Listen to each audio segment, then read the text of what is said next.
Tabernacle. Nous vous saluons dans le nom du Seigneur et Sauveur Jésus-Christ. Aujourd'hui, c'est encore un réel privilège de nous rencontrer dans le cadre de l'émission Nos expériences, au cours de laquelle nous essayons de partager les témoignages des grands hommes, les hommes qui ont été appelés à se tenir derrière la chair, ce dont le prophète se réfère en disant c'est un don pour l'épouse, pour l'édification et le perfectionnement du corps de Christ. Et aujourd'hui, nous avions eu un réel privilège de rencontrer le pasteur Armand Nimé, qui est le pasteur de Rehoboth Tabernacle, ici en Belgique, plus précisément à Bruxelles. Que Dieu vous bénisse, pasteur Armand. Que Dieu vous bénisse, frère Gilles. Merci beaucoup pour d'avoir accepté notre invitation. Nous pensons que ceci sera une bénédiction pour les enfants de Dieu. Amen. Pasteur, nous parlons du message du temps de la fin et aujourd'hui nous voulons partager vos expériences. Premièrement, de savoir comment vous êtes venu dans ce message. Comment est-ce que vous aviez cru à ce message du temps de la fin prêché par le prophète William Marion Branham? Merci beaucoup pour la question, frère Gilles. J'ai cru à ce message en 1988 à Lubumbashi. Je suis né à Kinshasa. Je fais mes études primaires et secondaires à Kinshasa, mais à un moment donné, pour obtenir une inscription à l'université de Kinshasa, c'était un peu compliqué. Et j'ai dû voir derrière cette complication la main du Seigneur, parce qu'à Kinshasa, j'étais un grand catholique avec des responsabilités. J'animais le groupe des jeunes à Kaouka, et plus précisément au centre Mondeko, dont j'étais très très collé à l'église catholique, quoique un frère qui s'appelle frère Tamboué, que Dieu ait son âme parce qu'il est déjà parti, il tentait par moments de me prêcher, de m'aborder au travers de ses messages. J'ai trouvé cela très profond, mais je ne croyais pas. Je ne croyais pas jusqu'à ce que Dieu m'a fait déplacer à Lubumbashi. C'est à Lubumbashi, alors que j'étais à l'UNIV, à la faculté des sciences économiques. Et là, j'ai dû ramasser une brochure intitulée Que ferait de ce Jésus qu'on appelle Christ. Okay, et en lisant cela, que vous avez ramassé à que j'ai ramassé à l'UNIV, oui. Et c'est comme cela qu'en lisant cette brochure, ça m'a beaucoup frappé. Et vers la fin, frère Branham me posait la question de savoir si je devais me situer dans la position de Pilate, qui, au lieu d'accepter Jésus, l'a rejeté, ou je devais réellement accepter Jésus. Alors que j'étais dans la chambre, je me suis agenouillé, j'ai suivi la prière de frère Branham, et c'est comme cela que j'ai cru au message. On ne m'a pas prêché ce message. Quand on me le prêchait à Kinshasa, je ne voulais pas accepter, quoique j'ai trouvé cela très profond. Donc j'ai accepté ce message moi-même, en lisant une brochure, et j'ai trouvé que c'était profond et c'était pénétrant, et j'ai même pleuré, je me suis agenouillé et je priais avec le prophète. Et c'est comme cela que j'ai accepté le message. Alors maintenant, je me disais, mais où est-ce que je dois aller prier? Ouais, c'était ça qui devait être ma question prochaine. Comment est-ce que vous vous êtes débrouillé après avoir lu la première brochure, juste arrivé dans une première église? Oui, et après cela, j'ai rencontré notre frère, le frère Bondo, Gaston, qui était aussi dans la même université que moi. Et il m'a dit, mais tu crois à ces messages? Je peux t'indiquer un endroit où tu peux aller prier. C'est ainsi qu'on est allé à l'église de Roachi, toujours à Lubumbashi. Et le premier prédicateur, c'était le pasteur Dioka. Il prêchait sur les sept tonnerres. C'est le pasteur Dioka prêchait à l'église de la Roachi. De la Roachi, oui. À ce jour, c'était en quelle année? C'était en 88, en 1988, oui. Ah, ok. Oui, alors la première prédication, c'était le pasteur Dioka. À ce moment-là, il n'était pas encore pasteur, c'était un prédicateur de l'ensemble de Rigini. Et il prêchait, c'était très profond, c'était le Fils de l'homme. C'est vrai que c'était nouveau pour moi, il y avait des amens, c'était très profond. Et puis, de la Roachi, on est allé à la Katouba, c'est toujours lui qui continuait la prédication. J'aimerais juste vous arrêter un petit moment, excusez-moi. L'église de la Roachi, c'était l'église de quel prédicateur? Est-ce que vous vous rappelez? Qui était il y a même une sœur qui vient ici, qui vient de cette église-là. je n'ai pas vraiment souvenance du nom, parce que dans cette église-là, je suis allé jusqu'en le frère Dioka prêchait, le pasteur dit prêchait. Je l'ai suivi plusieurs fois là-bas. Et quand il a fini ses prédications là-bas, il est allé à la Katouba. Et à la Katouba, le pasteur qui était là venait de démissionner parce qu'il ne croyait pas au Saint-Tonnerre. Et celui qui est resté, c'était le frère Kalonji. C'est vraiment lui qui avait pris la fonction, la charge du pasteur. Kalonji Mundimuka, je crois, si j'ai bonne souvenance. Il y avait aussi le frère Massoudi, qui était un diacre. C'était et nous encadrer. Mais avant qu'il ne commence à nous encadrer, il y avait frère Dioka qui avait prêché pendant longtemps. Le Saint-Tonnerre, le Fils de l'homme. Et c'est comme cela que j'ai dû accepter le baptême. C'est vrai que avant à Kinshasa, j'avais accepté le baptême au nom de Jésus parce que ma mère était pentecôtiste. Et parce que j'ai dit était parce qu'elle est décédée, et que Dieu ait son âme. Et c'est comme cela que, après avoir écouté ce message, ça produit en moi une véritable repentance, parce que Frère Branham dit le véritable baptême doit être précédé par un message de repentance, un message qui est envoyé pour la repentance. C'est comme cela que, quoi qu'ayant reçu le baptême au nom de Jésus, j'ai accepté un autre baptême au nom du Seigneur Jésus-Christ. Et c'est le frère Robert Chikengele, que Dieu ait son âme. Il a aussi traversé le Jourdain. C'est lui qui m'a baptisé ces jours-là. Et depuis, je me suis accroché au message. J'étais très régulier dans cette église-là, l'église de la Katouba, qui a produit beaucoup de croyants. La plupart des croyants du message, je peux citer le frère Lubanza, le frère Kassongo, beaucoup de frères sont venus par là. Ils sont passés par cette église de la Katouba. Et de la Katouba, je suis rentré à Kinshasa en 89. 89, non, je suis rentré à Kinshasa. Là, j'étais à Rigini. Et à Rigini, c'est le pasteur Mbombo qui était le pasteur. Et quand je suis allé à Rigini... C'était en quelle année vous êtes rentré à Kinshasa? En 89. En 89. Donc, quand je suis passé en troisième, je préférais faire mon troisième graduat à Kinshasa. Et je suis rentré à Kinshasa. Et là, il y avait l'Assemblée de Rigini, comme la plus grande église. Le pasteur, c'était le pasteur Mbombo. Et même à Kinshasa, c'est toujours le frère Dioka qui prêchait. Il n'était pas encore le pasteur. Vous voyez, dans Lubumbashi, c'était le frère Dioka. Là aussi, c'était le frère Dioka. C'est un ministère que nous avons beaucoup soutenu. Et voilà, c'est comme cela que nous avons évolué. Et puis, bon, sans pour autant entrer dans beaucoup de détails, il y a eu Shekina. Nous sommes aussi sortis, je suis sorti de Rigini pour Shekina. Et là aussi, on a eu comme pasteur le frère Dioka. Bon, après, en 1995, je sentis dans mon cœur que je devais vraiment évoluer dans une petite église. Ok. Avant cela, avant le 95, quand vous êtes parti à Shekina, j'aimerais savoir, est-ce qu'en ce moment-là, vous aviez déjà ressenti en vous quelque chose de l'appel au ministère? Oui, depuis Lubumbashi, le frère s'étonnait parce que je pouvais lire 10 brochures par jour. Je lisais beaucoup, il s'étonnait. Et puis à Lubumbashi aussi, j'ai eu un songe, comme quoi je me suis retrouvé associé dans le ministère. Bon, je n'y avais pas cru, parce que je ne me voyais pas vraiment prédicateur. Moi, mon objectif, c'était de faire mes études et de terminer, de travailler et tout le reste. Donc j'avais senti, ouais, le ministère se manifeste d'abord par des pressions, hein, des urgences, mais ça, ce n'est pas encore le ministère.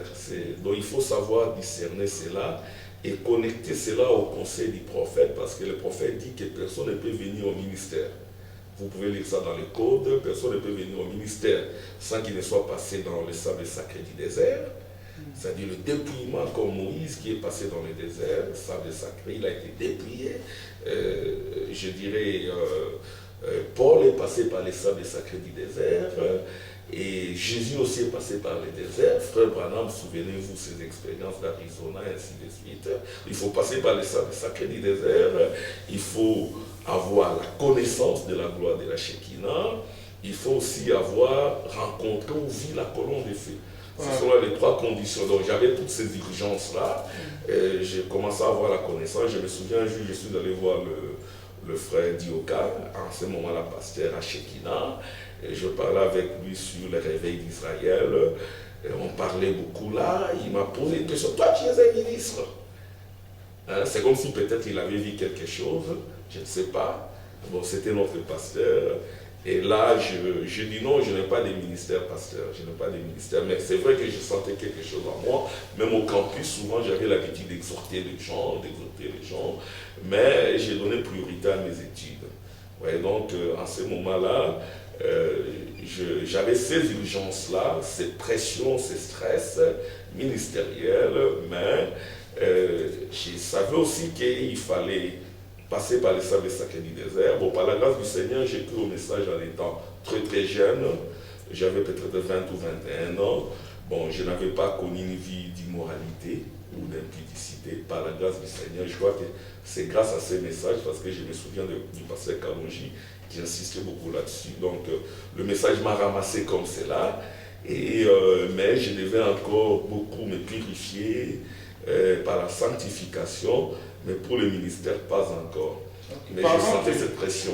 Oui. Parlant du sable sacré, comme vous l'avez dit, que Moïse est passé par cette expérience, vous pouvez aussi nous raconter votre expérience par rapport à cette écriture où chaque ministre est exigé à passer par ce sable. Tout à fait. Le sable sacré du désert, c'est le dépouillement.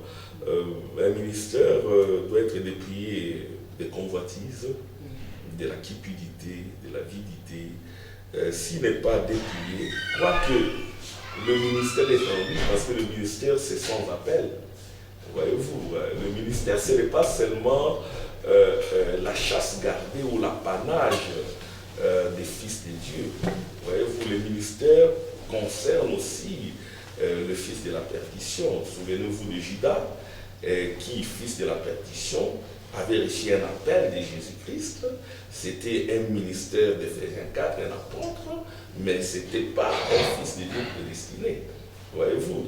Donc, il y a cela, donc le baptême de feu du Saint-Esprit. Vous voyez, Judas n'est pas passé par le baptême de feu du Saint-Esprit.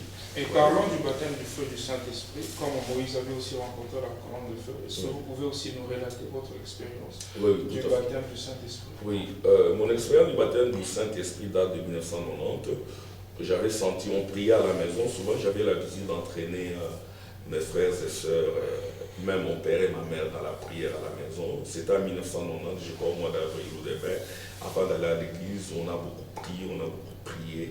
J'ai senti le feu sur mes jambes se monter dans mon cœur, ça touchait mes lèvres.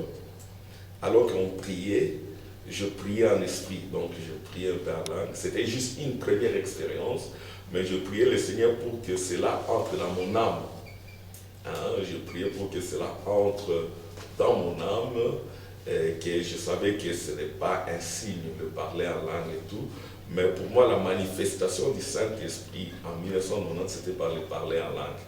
Et puis par cette, comment je dirais, cette nécessité-là de pouvoir beaucoup prier, d'écouter la parole de Dieu, de manger la parole. C'est comme cela que ça s'est manifesté en moi. J'ai continué comme cela. Et puis, une autre évidence, c'est la compréhension claire et nette des Écritures, voyez-vous. Je suis allé jusque-là, et puis, jusqu'à ce que, en 94-95, j'avais cette tendance-là à vouloir exhorter. J'exhortais beaucoup dans le deuil, au campus, avec les amis, j'exhortais. Mais c'est aussi en 95 que mon ministère a semblé être étouffé. Parce que j'ai donné priorité aux études. Et après, quand j'ai fini mes études en 96, j'ai évolué, donc comme je l'ai dit, dans une petite église. Donc j'ai quitté Shekinah, j'ai parlé avec le pasteur, j'ai estimé que je ne pouvais plus rester là-bas. C'était à cause de votre ministère, vous avez estimé que peut-être vous seriez mieux peut-être pour vous d'exercer le ministère à part, après dans une petite église?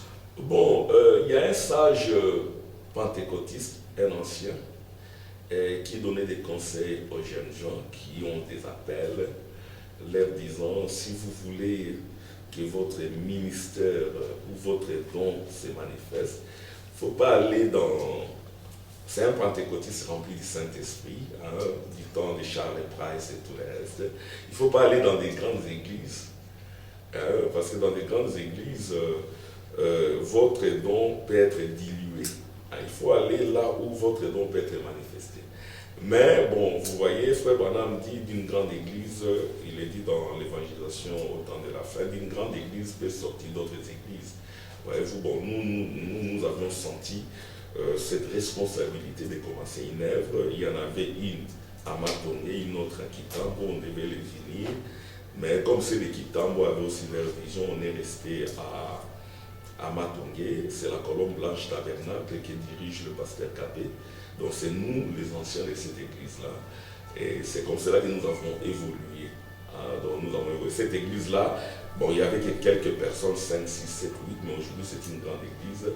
Et voilà, c'est comme cela qu'on a évolué. Alors maintenant, quand j'étais là-bas, chaque fois que j'allais en mission de service, j'ai travaillé pour les seigneurs, déjà à Kinshasa. Vous étiez en train de...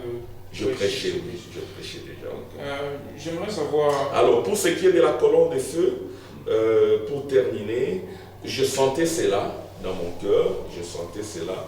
Mais la première fois que je vis la colonne de feu, c'était ici en Europe. C'était pendant le moment de trouble, quand j'ai commencé ce ministère. C'était pas évident. On se réunissait dans la maison, il y avait des combats et tout le reste. Et alors c'est comme cela qu'en dormant, pendant que j'étais très tourmenté, j'ai senti une présence. J'ai cru que je rêvais.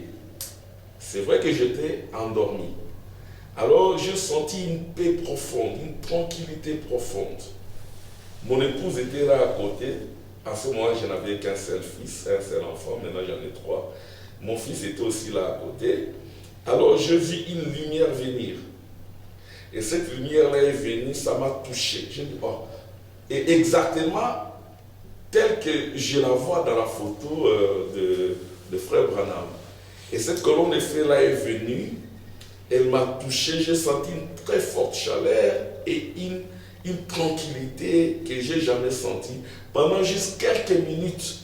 Et j'avais mis un réveil, et quand ce réveil-là a sonné, et l'expérience s'est arrêtée. Et j'ai remarqué que je ne dormais pas. Je voyais vraiment cette lumière-là. Alors c'est comme cela que cette expérience-là m'a davantage réconforté dans ces ministères, parce que je crois que cette expérience-là, c'est parce que la colonne de feu, c'est l'ange du Seigneur. Un ministère doit être accompagné par l'ange, et c'est cet ange-là qui va te protéger au moment des difficultés, parce que les ministères amènent beaucoup de tensions. Tu peux même perdre ton mariage, tu peux même mourir, donc ça amène beaucoup de tensions. Et puis, depuis, ça m'a réconforté. Et j'ai beaucoup lu Daniel, quand cet ange-là est descendu vers lui disant, je suis venu vers toi pour ouvrir ton intelligence, afin que tu aies la compréhension de la vision et que tu sois attentif à la parole. Et depuis, j'ai eu cette compréhension, cette attention, et je me sens réconforté dans mon petit ministère. Et voilà, et pour quelques expériences ministérielles, nous avons quitté la maison, nous sommes venus ici. Ces bâtiments que vous voyez, c'était un bar. Il y avait des prostituées qui venaient ici, il y avait des soulards et tout. Nous, on se réunissait en bas, dans la cave. Un jour, je priais, j'ai dit, Seigneur, accorde-nous tous ces bâtiments. Ici, c'était un bar très florissant. Il y avait des blancs qui venaient, des prostituées. Là, c'était une boutique. J'ai dit, Seigneur, accorde-nous tous ces bâtiments. Que ces bars s'arrêtent et que la boutique ferme. Et parce que quand on priait dans la cave, il y a par moments des prostituées, des soulards qui descendaient pour qu'on prie pour eux. Alors, je priais comme cela et puis on a fini. J'ai dit au frère, Dieu va nous accorder tous ces bâtiments. Les frères se sont étonnés parce que c'était très florissant. Quelques mois après, le frère qui louait ici m'a appelé pour me dire non, on arrête. Il m'a donné la clé. C'est comme cela que Et il y a beaucoup de témoignages comme ça. J'aimerais quand même revenir sur quelque chose que vous aviez mentionné. Oui. Disons que quand vous faites, vous avez mentionné du mariage. Oui. J'aimerais si vous pouvez peut-être nous raconter un peu en bref comment vous avez rencontré votre épouse. C'était avant le ministère. Juste un peu en bref, comment vous avez... Bon, j'ai rencontré mon épouse en 1990. J'étais étudiant. Elle aussi, elle était étudiante. Et on s'est aimés. Et puis, je suis allé voir le pasteur Dioka. Je lui en ai parlé. Et le pasteur Dioka m'avait accordé. Il m'a juste demandé, est-ce que tu es étudiant? Tu es en quelle année? Je lui ai dit oui, je suis en telle année. Je lui ai dit non, j'aime cette fille-là, mais dans un premier temps, nous évoluons comme des amis, quitte à ce qu'on pourra voir si on va se marier. Et c'est comme cela que j'en ai parlé. Le pasteur Dioka, à ce moment-là, il m'avait autorisé. Et franchement, il y avait une promesse de mariage. J'étais un peu connu dans la famille. Et jusqu'à ce que le pasteur commencera à dire que non, les étudiants ne peuvent pas. On s'est arrêté. Et la sœur devait venir ici en Europe. Et quelques années après, en 1999, parce que quand le pasteur m'avait dit d'arrêter, j'avais arrêté. Quoique ayant promis ce mariage à la sœur. Et puis en 1999, la sœur avait un projet de voyage pour l'Europe. Elle est allée au Congo-Brazzaville. Et là, la guerre s'est éclatée. Alors qu'elle devait voyager, elle est rentrée à pied. Et elle avait compris que c'était pour ce mariage-là. Elle est revenue vers moi et puis c'est comme cela. Bon, là, j'étais plus de Shekina, mais elle était à Shekina. Bon, c'était pas évident, je ne veux pas entrer dans certains détails. Et c'est comme cela que, elle est venue, on lui disait souvent que nous, on prêche des fausses doctrines, on adore Branham et tout. On n'a jamais adoré Branham, on adore Jésus-Christ, le même aujourd'hui éternellement. Et voilà, c'est comme cela qu'elle est venue dans notre église. Elle a suivi une fois, et c'est un frère qui prêchait sur le trône éternel. Elle était très captée, très captivée. Et c'est comme cela qu'elle est restée avec l'église. Et puis, c'est le frère Freddy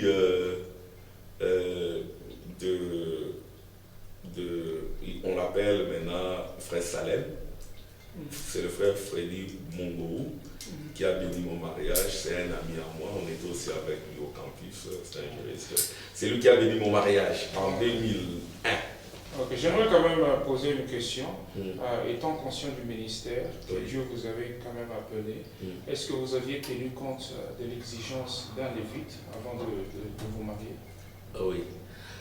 Il y a deux sacerdoces.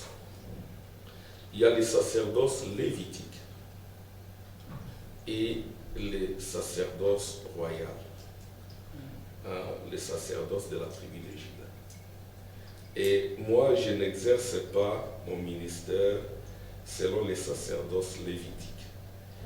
Je l'exerce selon les sacerdoces de la tribu de Juda. Je sais qu'il y a beaucoup de débats là-dessus, je ne n'aimerais pas y entrer, mais je crois que si vous lisez dans Hébreux 7, il est parlé du sacerdoce lévitique qui n'apporte pas la perfection.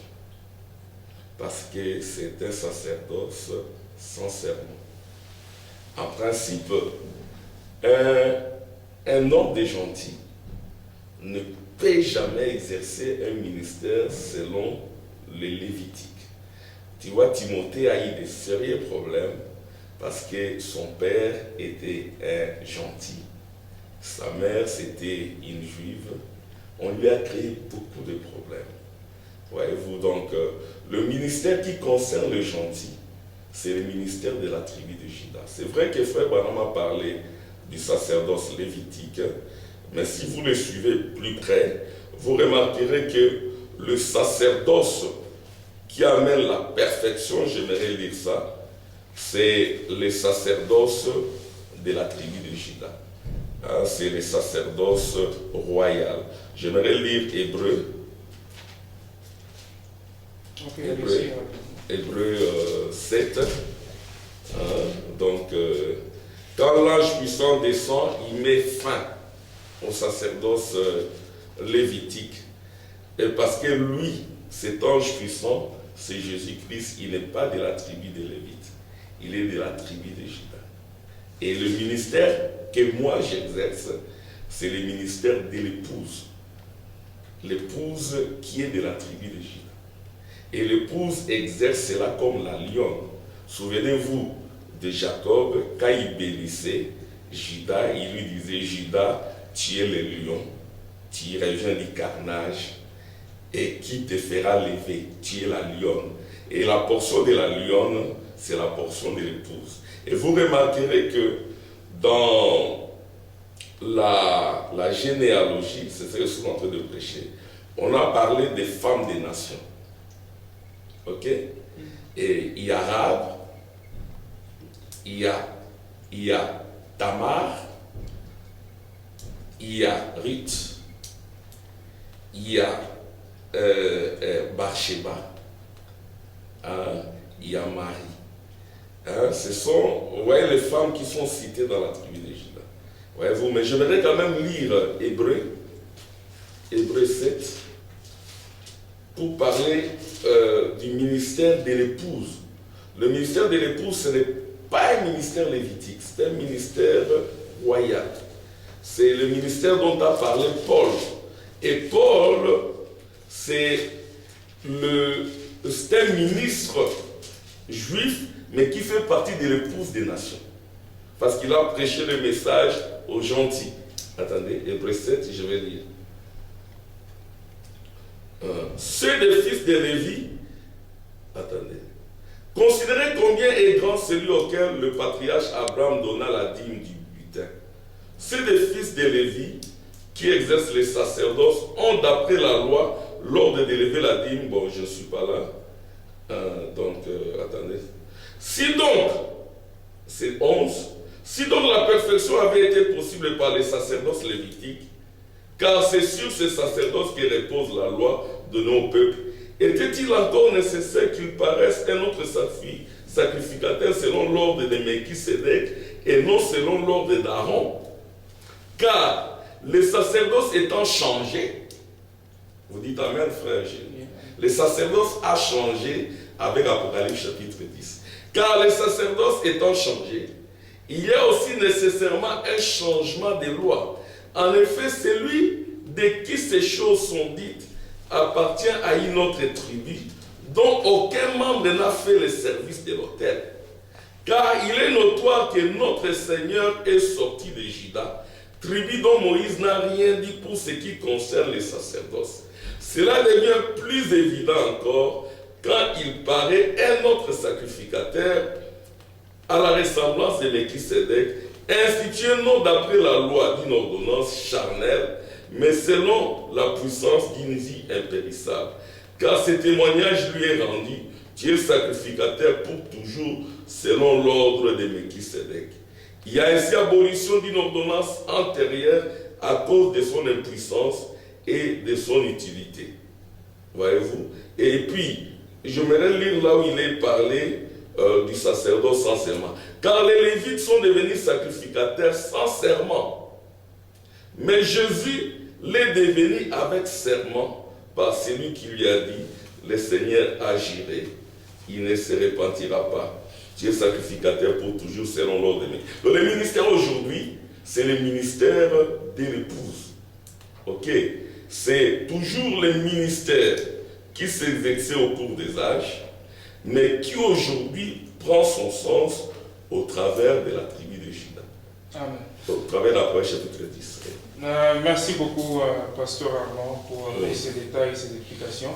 Nous allons prendre juste une petite pause et revenir et continuer à la suite. Merci beaucoup et à tout à l'heure. Que Dieu vous bénisse.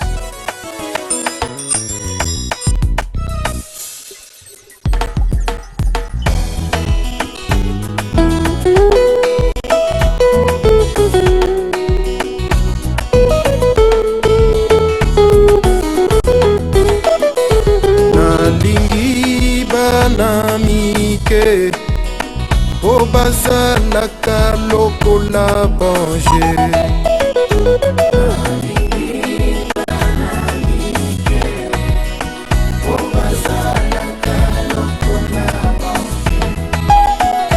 Nalingi bana mike po bazalaka lokola bange.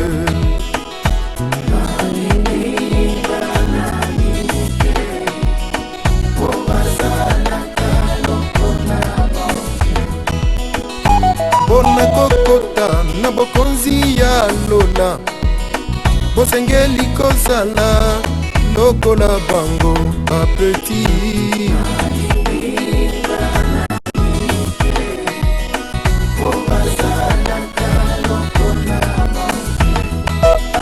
Bana mike bazali kitoko, bana mike baninga na Yesu bapeti. Bana mike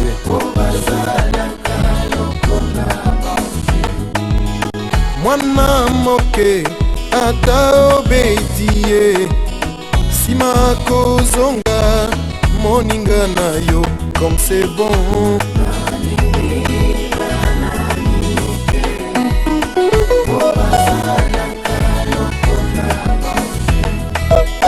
Kasi bamikolo mosisa ya bololo, tala bamikolo koyina mpe kanda, mais pourquoi?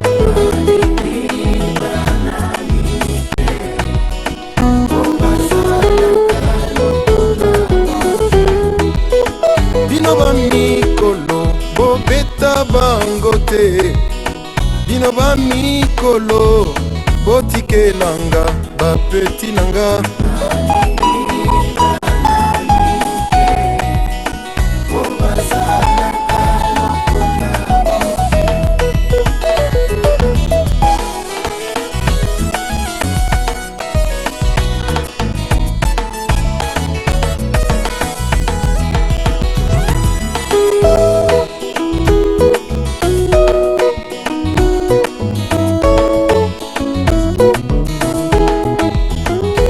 Nalingi bana mike po bazalaka lokola bange. Oh,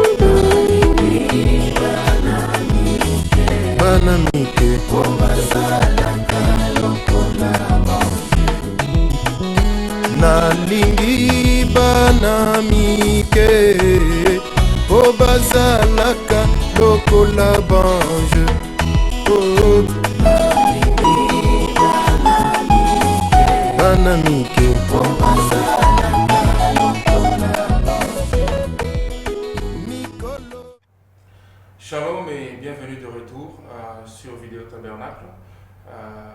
Aujourd'hui, nous parlons des expériences et nous avions eu le privilège de rencontrer le pasteur Armand, le pasteur Armand Nimé, qui est pasteur de Rehoboth Tabernacle ici à Bruxelles, en Belgique.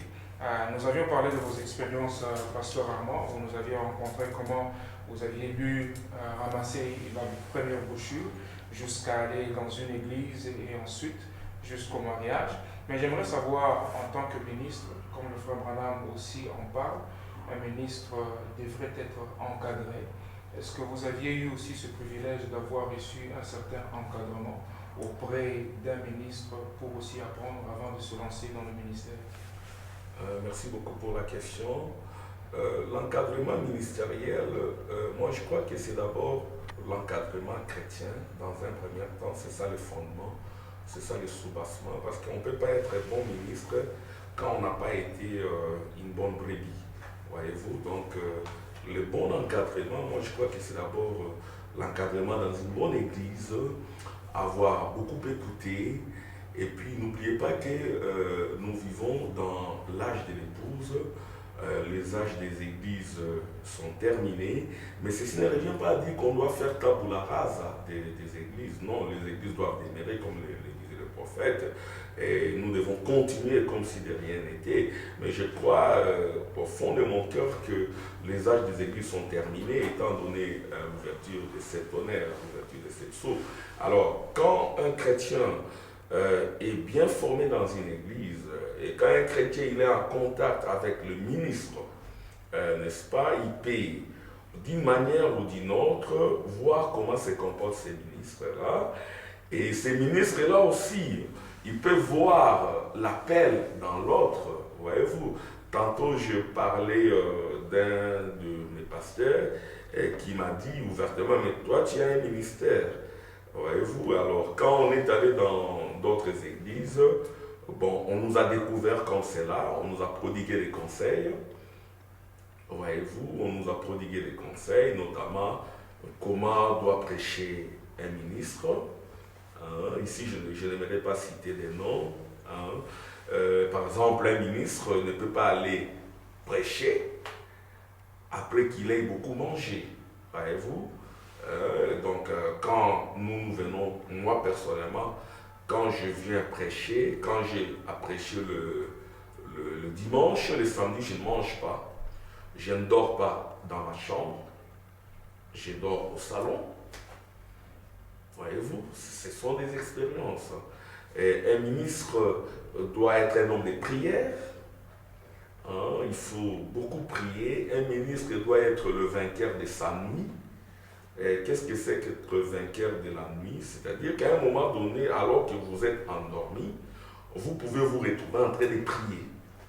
C'est-à-dire que la dimension prière doit atteindre aussi les subconscients. Même la dimension prédication. J'habitais avec deux frères, notamment le frère Moabi que je salue, le frère Poueté qui est aussi pasteur. La plupart de ceux de ma génération sont des pasteurs. Ils sont la plupart nés entre 66 et 67. Voilà, la plupart sont devenus des pasteurs dans des églises. Et par moments, moi je dormais, les autres étaient là en train de parler. Et je me réveillais inconsciemment, j'ai répété les citations. Frère Branham dit ça, Frère Branham dit ça, Frère Branham dit ça, Frère Branham dit ça. Et puis j'allais m'endormir.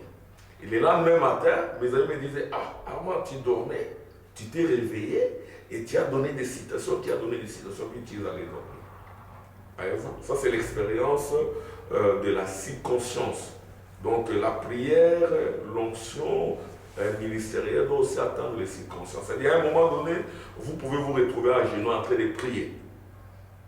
Ce sont des éléments qui amènent à la conviction ministérielle. Et ce sont des conseils qu'on a reçus par-ci, par-là. Par exemple, quand on va prier, quand on va prêcher, on ne parle pas. Ça, on doit le dire à ses propres enfants et à sa femme. Et la femme et les enfants doivent le savoir que non, papa va prêcher. Et en ce moment-ci, il ne peut pas parler, il doit rester tranquille. Voyez-vous? Et puis la prédication, ce n'est pas une conférence. Il y a un moment où on parle, il y a un moment où l'onction entre pour prêcher et vous le sentez. Vous attendez cela même aux oreilles. Voyez-vous? Et depuis que j'ai commencé à prêcher, jamais je prêchais ce que j'ai préparé. Par la grâce du Seigneur, je suis, ça c'est dans ma vie privée, je suis professeur assistant, je suis appelé à être professeur. Pour enseigner, souvent j'ai préparé mes leçons, j'ai répété tout.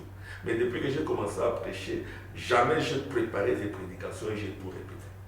Il y a des fois où je peux me retrouver du haut de la chair, je prêche ce que je n'ai même pas écrit. Donc la prédication, c'est l'onction qui descend. Ce n'est pas parce qu'il y en a qui prêchent, il y en a qui font la conférence. C'est très différent. C'est quelqu'un qui est dans l'onction ministérielle pendant longtemps, il peut sentir que non, ici le monsieur il est en train de raconter une histoire, ici il est en train de prêcher ou d'enseigner sous l'onction. Donc c'est très différent.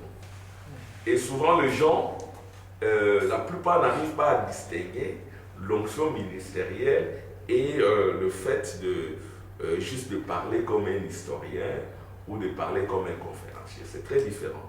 Et cette onction-là, elle s'accumule par la prière, par la consécration, et puis en respectant bien sûr les prescrits du message. Donc là, l'encadrement pour me recadrer, pour me préciser plutôt, l'encadrement, c'est un peu surnaturel. Il faut que celui qui est appelé au ministère en soit conscient.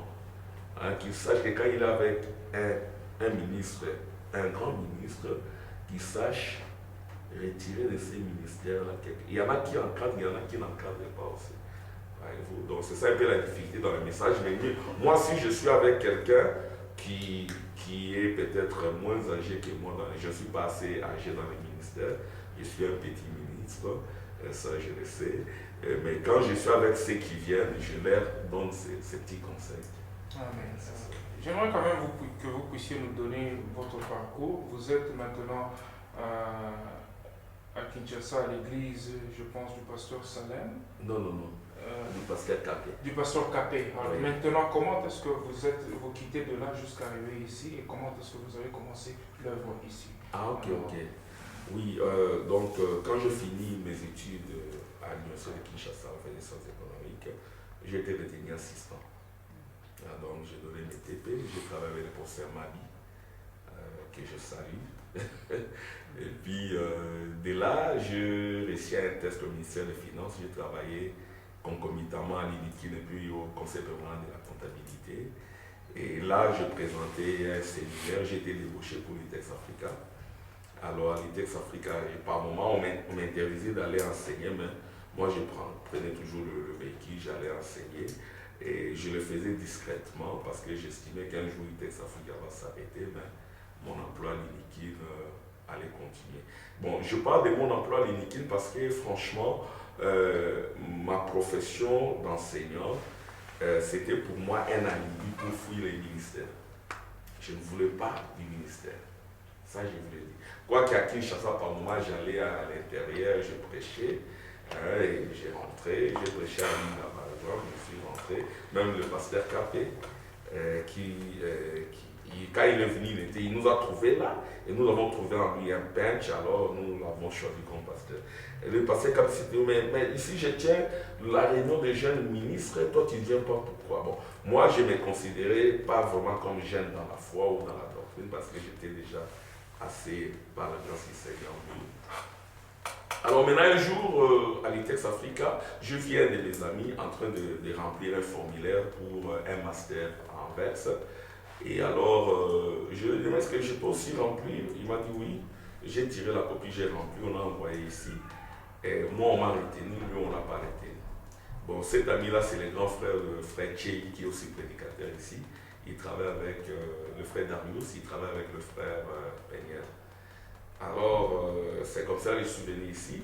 Et quand je suis venu ici, j'ai dit à mon époux, je ne veux pas m'occuper des églises. Je suis venu ici juste pour faire mon master. Et puis, mais dans l'entretemps, j'avais aussi un beau-frère, le frère Dieudonné, qui est à Charleroi, qui prêche à Liège. Alors, lui, il m'a invité chez lui. Bon, comme c'est un beau-frère, je me suis dit, bon, je reste quand même dans leur église. C'était la colonne de feu tabernacle, mais c'est une église qui n'existait plus. Et alors j'étais là, et de temps en temps je prêchais. De temps en temps je prêchais, mais on n'avait pas la même vision. Vous, moi je croyais déjà dans beaucoup de choses, je crois dans les 3e exodes.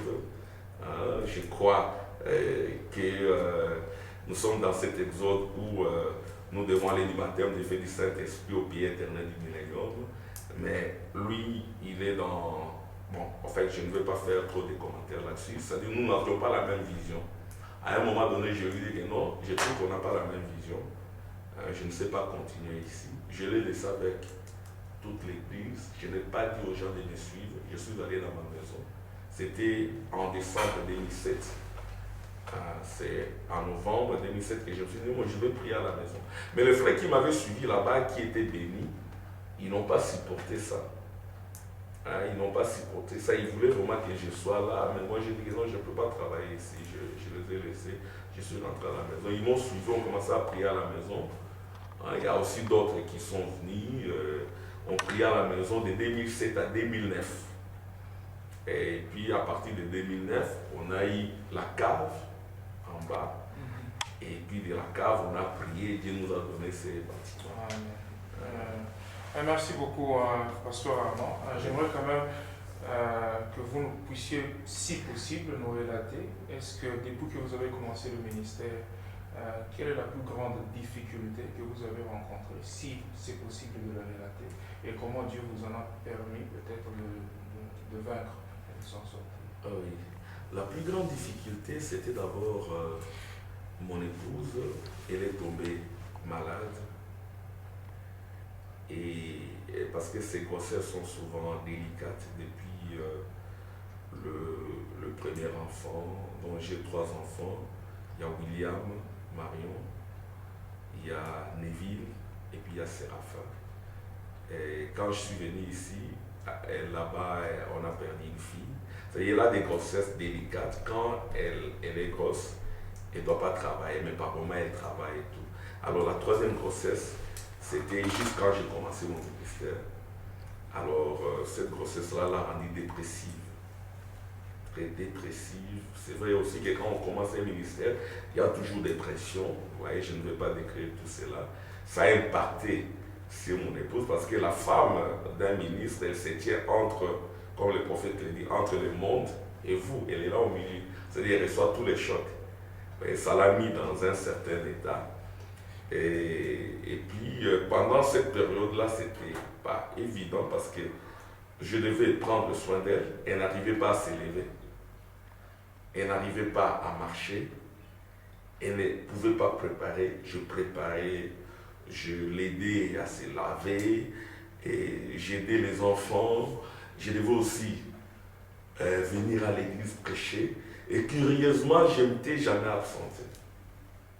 Et jusqu'à ce que je priais le Seigneur qui me délivre de cette charge, il m'a aussi délivré parce que normalement, techniquement, mon épouse et mon fils pouvaient mourir. Hein, c'est-à-dire l'enfant pouvait mourir dans le ventre, mon épouse pouvait aussi mourir. Et puis, mais Dieu m'a délivré de cette situation. Bon, une autre difficulté, c'est aussi avoir un local comme celui-ci.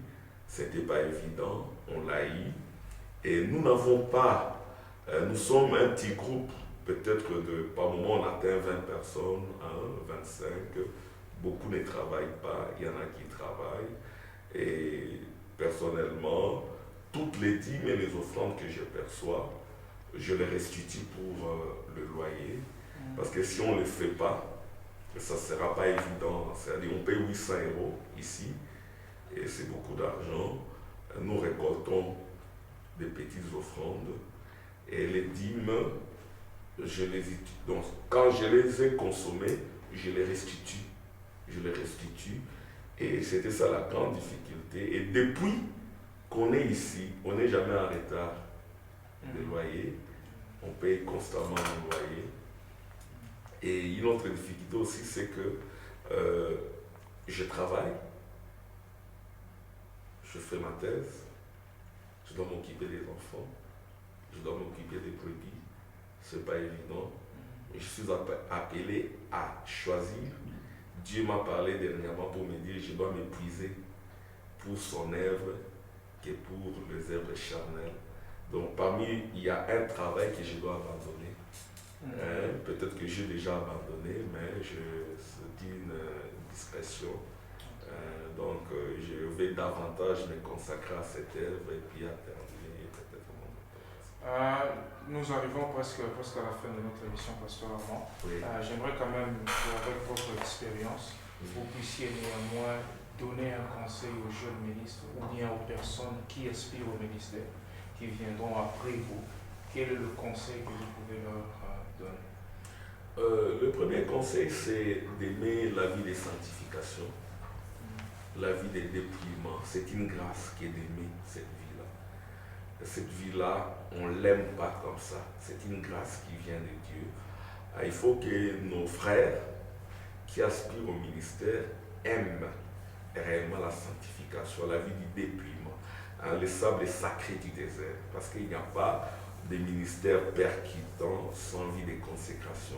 Frère Branham dit les hommes, les grands ministres, ce sont des ministres qui se sont beaucoup confiés à la prière, parce qu'il n'y a pas de bons ministères sans prière, sans consécration. Parce que le ministère, c'est sans appel. Nous naissons avec nos défauts, mais ces défauts-là s'en vont avec la vie de sanctification. Comme je l'ai dit au début, Moïse est passé par là et Paul est passé par là, dans les deux pliements. Et comme cela, ils vont exercer le ministère sans intérêt, de manière désintéressée. On n'exerce pas le ministère pour avoir de l'argent, non. On n'exerce pas le ministère pour être grand, non. Voyez-vous, et cela nécessite le dépouillement. C'est le conseil que je vais leur prodiguer. Et puis, ils doivent beaucoup lire, parce que Frère Branham dit, après que vous soyez passé par les sables sacrés du désert, vous devez avoir la connaissance. La connaissance, c'est la sagesse qui a de l'intelligence. Voyez-vous. Et puis, vous devez aussi avoir l'expérience de l'ange de l'Éternel. Et l'ange de l'Éternel campe autour de ceux qui le craignent. Et cet ange-là, c'est l'ange de Malachie 4. C'est l'ange d'Apocalypse chapitre 10. C'est cet ange-là qui a marché avec le frère Branham. Et le frère Branham pouvait dire, là où le message est prêché, l'ange de l'Éternel est là. Donc, je leur prodiguerai des conseils dans ce sens-là, qu'ils soient réellement attachés à ces messages, qu'ils lisent beaucoup, qu'ils écoutent aussi beaucoup. Amen. Merci beaucoup. Pasteur, nous arrivons à la fin, mais néanmoins, j'aimerais quand même vous poser une question qui est peut-être en dehors de ce sujet de nos expériences. Oui. C'est la question par rapport au 28 février Oui. Qui est passé hier. Mais j'aimerais quand même avoir votre point de vue sur ce que cela signifie ou représente pour vous. Qu'est-ce que le 28 février 63 représente pour vous et quelle est l'interprétation 50 ans plus tard? Oui. Le 28 février 1963, c'est le jour où la nuée s'est dévoilée. La nuée a été vue scientifiquement. Voyez-vous, la nuée a été vue scientifiquement le 28 février 1963 et nous considérons cela comme la date, il y en a qui considèrent cela bibliquement comme la date de la venue de la nuée. Ce n'est pas faux, c'est correct, n'est-ce pas? Mais moi je crois que la nuée est venue bien avant le 28 février. Parce que Frère Branham, dans l'opprobre pour la parole, il en parle, il parle de ces 7 anges, de cette nuée qui est entrée en lui majestueusement. Et Frère Branham, dans Messieurs Slair, prêché le 30 décembre 1962, il dit que Monsieur Slair, il a vu cette vision-là de la nuée. Ça a créé une explosion et ça a produit une grande déflagration. Il pensait qu'il allait mourir, même Joseph qui était là, qui allait mourir. Mais il n'est pas mort, voyez-vous. Donc, le 28 février, c'est juste comment je peux dire, la matérialisation. C'est-à-dire, le Seigneur a voulu être vu le 28 février. Mais j'estime qu'il était là bien avant. Quand on dit le 28 février, on est dans les calendriers de Daniel, qui est un calendrier catholique. Le véritable calendrier, c'est le calendrier. Quand on dit le 28 février, on est dans les calendriers catholiques. Les calendriers grégoriens. Parce que le 28 février, c'était pendant le soir. Mais à Kinshasa, ce n'était pas le soir. Vous voyez, les fuseaux horaires sont différents. Voyez-vous, donc nous devons interpréter les choses selon les calendriers de Daniel. Dans les calendriers de Daniel, moi je crois que la nuée est venue avant le 28 février. Et cette nuée-là est entrée dans le prophète. Et le prophète était devenu comme un Bethel, un tabernacle, où les anges pouvaient monter et descendre. Et je crois même, peut-être pour achoper, pour ne pas achoper certains, cette nuée-là que les gens ont vue. Cette nuée-là était entrée dans le prophète au mois déjà en 62. Parce que Frère Branham dit, j'ai vu cette vision-là. La vision, c'est une réalité. Cette nuée-là était dans le prophète. Et moi, je crois que cette nuée-là qui est sortie, elle est venue du prophète. Elle était déjà dans le prophète avant le 28 février. Elle est venue du prophète, elle est retournée dans le prophète. Voyez-vous, cette nuée-là, c'est le soir, la colonne de feu, ainsi de suite. Cette colonne de feu est descendue depuis la naissance du prophète. Cette colonne de feu a marché avec les prophètes. La colonne de feu se transforme en nuée. Et cette nuée-là, pour terminer, elle était dans les prophètes. Et le prophète, c'est Bethel, un tabernacle où les anges montent et descendent. Voyez-vous, même la photo d'Ézéchiel, hein, c'est avant 1963. Voyez-vous, et la nuée, elle s'est matérialisée le 28 février. Je considère cette date-là comme une très grande date, le 28 février 1963, mais profondément, la nuée était déjà là avant le 28 février. Parlant de la date, si nous parlons des dates, qu'est-ce que nous pouvons apprendre de ces 50 ans qui viennent de s'écouler par rapport à la date où elle s'est scientifiquement photographiée? Oui. Par rapport à la date, nous réalisons que nous sommes en 2013. Voyez-vous? Et par rapport à la date, nous comprenons aussi que cette nuée-là, c'est la pierre de Daniel. C'est le 5e royaume. Daniel dit, quand cette pierre-là est descendue, Jean dit, c'est l'ange qui descend, il met un pied sur la terre, un autre pied sur la mer pour écraser la bête qui sort des eaux, c'est l'Union européenne, et la bête qui sort de la terre, ce sont les Américains, les États-Unis d'Amérique. Et je crois que cette pierre-là a réellement écrasé toutes ces bêtes. Elle est en train de grandir dans le cœur de l'épouse. Et elle devient de plus en plus un grand royaume. Il faut voir l'influence du message. Et je crois aussi que par la venue de cet ange, étant donné le temps du calendrier romain, qui est un faux calendrier, Malachie 4 est accompli complètement. Dans Malachie 4, il est parlé des cendres du méchant. Frère Branham, quand il regarde les États-Unis, il dit qu'il construit déjà sur les cendres. Ce sont les cendres, tous ces pays que vous voyez. Il n'y a plus rien. C'est ce que vous remarquez que les systèmes économiques ne marchent pas, les systèmes sociaux ne marchent pas, les systèmes ecclésiastiques ne marchent pas. Donc je crois que par rapport au temps, ce royaume est en nous. Il est en train de grandir, de prendre de l'ampleur, après qu'il se soit révélé vers ces années-là, après qu'il ait pris la prééminence, et il rétablit maintenant ses royaumes. Merci beaucoup, Pasteur Armand. Nous sommes à la fin de notre petite émission. Avant de clôturer, je ne sais pas si vous avez un petit mot de la fin, juste avant de clôturer l'émission. Je salue l'épouse du Seigneur Jésus-Christ, où qu'elle soit, en Afrique, en Asie, en Amérique, et plus particulièrement ici en Europe. Et je dirais comme l'Esprit qui parlait aux âges des églises, leur disant, je sais là où vous habitez. Là où vous habitez, là où est le trône de Satan. Là où est la demeure de Satan. La demeure de Satan, c'est ici, à Bruxelles. Voyez-vous? Mais nous sommes le royaume, le trône. Nous devons considérer cela. Nous devons considérer que nous vivons là où loge le diable.